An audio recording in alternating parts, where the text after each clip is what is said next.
Hello friends, welcome back to my channel.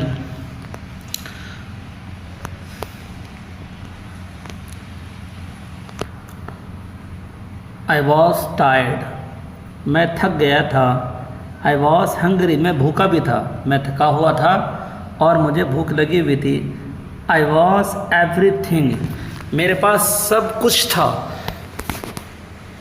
But discouraged. लेकिन हिम्मत न थी, साहस न थी. मैं थक चुका था. Just about the time. ठीक उसी समय. When I reached extreme physical exhaustion. Physical शारीरिक, एक्सट्रीम काफ़ी, रीच्ड पहुंच गया, यानी जब मैं शारीरिक पहुंच गया, यानी जब मैं पहुंच गया अपने बदन को, अपने थका हुआ बदन के साथ जब मैं वहां पहुंचा, यानी बदन मेरा काफ़ी थका हुआ था. I came upon a portion हिस्से को कहते हैं, ऑफ अ स्ट्रीट, सड़क का हिस्सा. यानी जब मैं सड़क पर पहुंचा, वेयर द बोर्ड, जहाँ पर क्या था, बोर्ड था. बोर्ड क्या था वो? साइड वॉक कहते हैं फुटपाथ को. Was considerably elevated. कंसीडरेबली कहते हैं काफ़ी, एलिवेटेड ऊंचा था. यानी मैं ऐसी जगह पहुंचा जहाँ पर जो फुटपाथ था वो काफ़ी ऊंचा था. I waited for a few minutes. मैं इंतज़ार करता रहा चंद मिनट तक, यानी कुछ समय मैंने इंतज़ार किया. कब तक? Till I was sure that no passerby could see me. यहाँ तक कि कोई गुज़रने वाला मुझे ना देख सके. ना ही पासर कहते गुज़रने वाले को, कुड सी मी, मुझे देख सके, यानी कि कोई गुज़रने वाला मुझे देख तो नहीं रहा है. तब तक मैं वहाँ रहा. एंड देन क्रैप्ट कहते रेंगने को. फिर मैं चला गया अंडर द साइड वॉक, उस फुटपाथ के अंडर चला गया, उसके नीचे चला गया. एंड लेट गया. फॉर द नाइट, रात के लिए. For the night upon the ground, ज़मीन पर, यानी ज़मीन पर मैं रात के लिए सो गया. With my satchel of clothing. Satchel थैले को कहते हैं, यानी जो कपड़े का थैला था. फॉर अ पिलो, तकिया के लिए, यानी उस थैले को जो कपड़े का था उसको मैंने तकिया बना लिया और मैं लेट गया.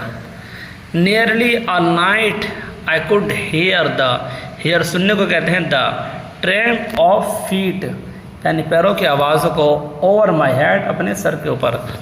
अभी कह रहा है कि सारी रात जो है मैं सुन सकता था आवारा लोगों की, यानी चलने वाले लोगों की, जो आदमी रातों में गर्दिश करते हैं, इधर से उधर जाते हैं. मैं उस फुटपाथ के नीचे था और मुझे आवाज़ आ रही थी उनके चलने की.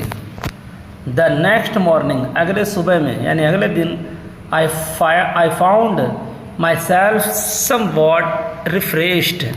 तो मैंने अपने आप को कुछ क्या पाया, तरोताज़ा पाया. रिफ्रेश कहते हैं यानी कि थकान ख़त्म हो चुकी थी, बदन का दर्द ख़त्म हो चुका था. But I was extremely hungry, लेकिन मैं काफ़ी भूखा था. हंग्रीली, भूखा कहते हैं हंग्री को. Because it had been a long time, इसलिए कि समय भी काफ़ी हो चुके थे. आई हैव सफिशिएंट फूड, और काफ़ी समय होने की वजह से, और मैंने जो खाना जो पर्याप्त खाना मैंने खाया था वो काफ़ी समय हो चुके थे. आई हैव सफिशिएंट फूड, यानी काफ़ी समय हो गए थे मुझे खाना पर्याप्त खाए हुए, यानी पर्याप्त जो खाना मैंने खाया था, बढ़िया करके जो खाना खाया था, मुझे काफ़ी देर हो गए. As soon as it became light enough for me to see my surrounding. Surrounding कहते हैं चार तरफ. अब ये कह रहा है कि जब इनफ बिकेम लाइट इनफ, यानी काफ़ी रोशनी हो गई थी फॉर मी, मेरे सामने, मेरे लिए, ताकि मैं देख सकूँ चार तरफ. कहने का मतलब कि भाई सुबह हो गई. सुबह जब होती है तो रात का जो अंधेरा ख़त्म हो जाता है. आई नोटिस्ड, मैंने नोटिस किया, that I was near a large ship. मैं कहाँ था? एक बड़े से जहाज़ के पास में था. And that this ship seem to be unloading a cargo of pig iron, कच्चा लोहा. तो ये जहाज़ ऐसा लगता था कि अनलोड कर रहा है कच्चे लोहे के माल को. कच्चा लोहा का जो माल होता है उसको अनलोड कर रहा है, उतार रहा है. आई वेंट एट ऑन्स, मैं तुरंत ही गया. टू द वेशल कहते हैं जहाज़ को, जहाज़ के पास गया. एंड आस्क्ड द कैप्टन, और कैप्टन से पूछा, टू परमिट, अनुमति के लिए, यानी इजाज़त के लिए, इजाज़त दे दे मुझे भी, ताकि मैं भी क्या कर सकूँ, अनलोड कर सकूँ, उतार सकूँ. To help unload the vessel, जहाज़ से सामान उतारने में. In order to get money, ताकि मुझे पैसा मिले फॉर फूड, खाने के लिए. खाना भी मैंने नहीं खाया था, भूख भी लगी हुई थी। इसलिए मैंने क्या किया, कैप्टन से जाकर कहा कि मुझे भी नौकरी पर रख लीजिए, ताकि कुछ पैसा होगा तो मेरे भोजन का सहारा बनेगा। The captain a white man, आदमी कैसा था, सफ़ेद था। यानी कि ये मतलब है कि ये जो था लड़का, ये तो काला था, हबशी था, और वो हबशी नहीं था, इसलिए कहा कि वो सफ़ेद मैन था। यानी वो मुझे कैसे रखता, उसको डर भी हो रहा था, लेकिन फिर भी गया। Who seem to be kind hearted, तो वो ऐसा लगता था कि वो काफ़ी दयालु आदमी था और रहमदिल आदमी था। कंसेंटेड सहमति दे दी, यानी वो तैयार हो गया, राज़ी हो गया, मुझे रख लिया। I work long enough to earn money for my breakfast, फिर मैं काफ़ी लंबे समय तक काम करता रहा अपने पैसे के लिए, नाश्ते करने के लिए, ब्रेकफास्ट नाश्ता के लिए मैं काफ़ी देर तक काम करता रहा। And it seems to me as or I remember it now, और ऐसा मालूम होता है कि मुझे अभी भी याद है, to have been about the best breakfast, यानी सबसे बढ़िया नाश्ता, that I have ever eaten, जो मैंने कभी खाया हो। यानी उस दिन मैंने ऐसा नाश्ता खाया, तो ऐसा मालूम होता था मैंने कभी इतना बढ़िया मैंने नाश्ता कभी मैंने किया ही नहीं। My work pleased the captain so well that he told me, तो मेरे काम को देख करके, मेरे काम को देखकर वो खुश हुआ, कैप्टन को, यानी इतनी खुशी हुई, यानी मेरे काम से वो इतना खुश हुआ कि उसने मुझसे कहा, told me if I desired I could continue working, कि मैं चाहता हूँ कि मैं बराबर काम पर रखूँ, for a small amount per day, यानी पर डे तुम्हें इतना थोड़ा सा पैसा मिलेगा, लेकिन तुम काम लगातार डेली कर सकते हो।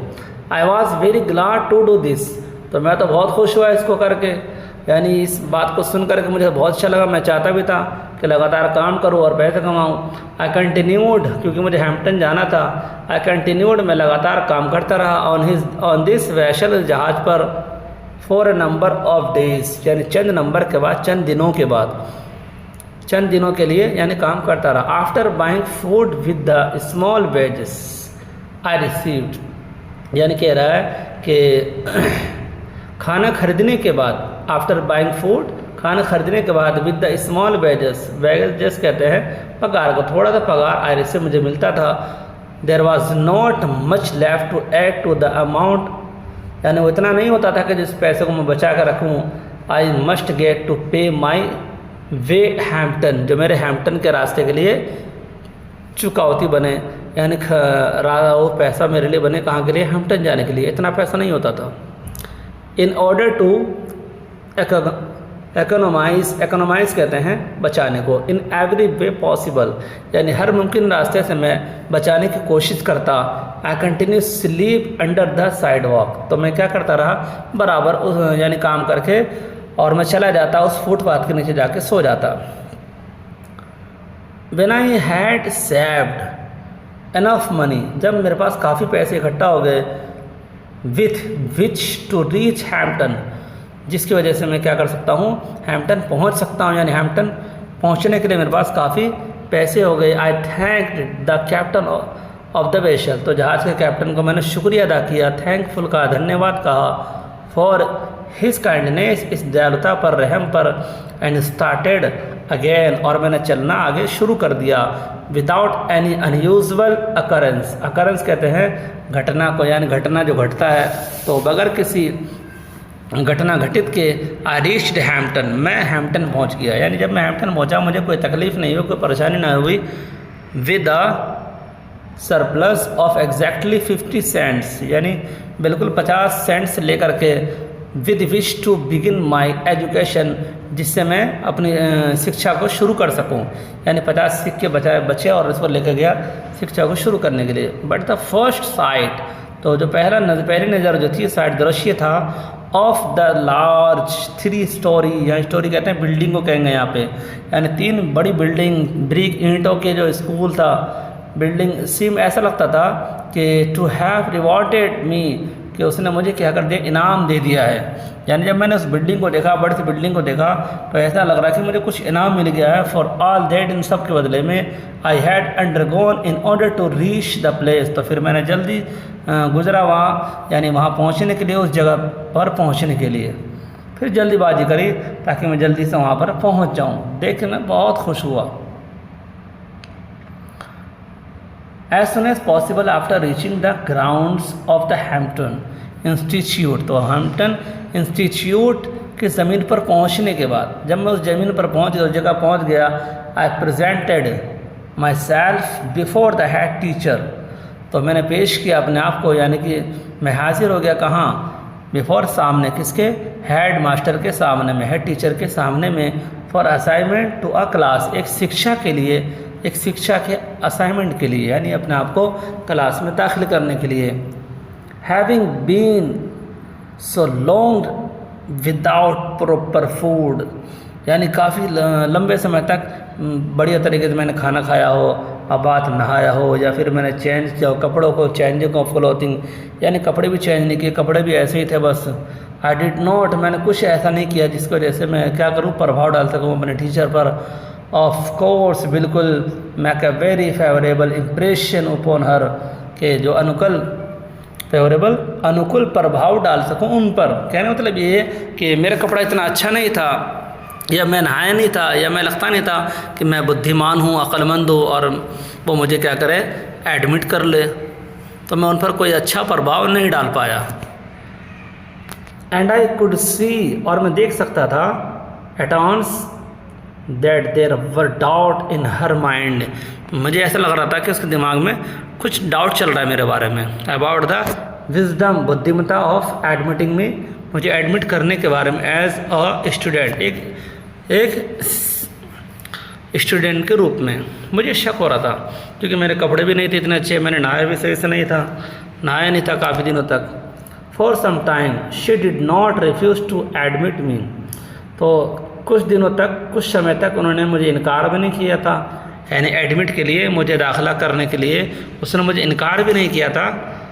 Nether she decided in my favour, और ना ही उसने फ़ैसला किया था मेरे हक़ में, मेरे फेवर में भी उसने फ़ैसला भी नहीं किया था कि तुम एडमिट हो जाओ, और ना तो एडमिट कर रहे हैं, और ना उसने मेरे को मना किया। एंड आई कंटिन्यू टू लिंजर, यानी देर तक अबाउट हर, उस पर मैं नज़र डालता रहा, यानी खुश करने के लिए, एंड टू इम्प्रेस, और इम्प्रेस करने के लिए हर इसको, in all the ways I could, यानी तमाम तरीके जो मैं कर सकता था, विद माई वर्दीनेस, अपनी योग्यता के साथ में। इन द मीन टाइम, इसी दौरान, आई सॉ हर, मैं उसको देखता, एडमिटिंग, वो एडमिट कर रही थी, अदर स्टूडेंट, दूसरे शिक्षकों को, दूसरे विद्यार्थियों को, एंड दैट एडेड, और यही ग्रेटली टू माई डिस्कम्फर्ट, मुझे काफ़ी तकलीफ़ हुई इससे कि दूसरे को तो एडमिट कर रहे हैं और मुझे एडमिट नहीं कर रहे हैं, तो इससे मुझे क्या हुआ, गहरा प्रभाव पड़ा मेरे ऊपर। For I felt deep down in my heart, और फिर मैंने दिल की गहराई में भी सोचा, आई कुड डू, मैं कर सकता हूँ, यानी इतना बढ़िया कर सकता हूँ जैसे कि वो कर रहे हैं, यानी उनसे बेहतर मैं करके दिखा सकता हूँ। If I could only get a chance, बस मुझे सिर्फ एक चांस मिल जाए तो शो, तो दिखा दूँगा वाट वाज इन मी, कि मेरे अंदर क्या है, क्या चीज़ है मेरे अंदर, बस एक चांस मिल जाए। तो इसके सामने सबको एडमिट कर रहे हैं और मुझे एडमिट नहीं कर रहे थे। वजह ये थी कि मेरे कपड़े सही नहीं थे, मैं नहाया नहीं था, ढंग से खाना नहीं खाया था, इस वजह से। तो अब देखते हैं नेक्स्ट पेज में क्या है। तो ये आगे कल वीडियो लेके आएंगे। ये वीडियो आपको कैसे लगी हमें बताइएगा कमेंट करके, और कोई वर्ड समझ में नहीं आया तो आप इसको कमेंट में मीनिंग पूछ सकते हैं। So thanks for watching.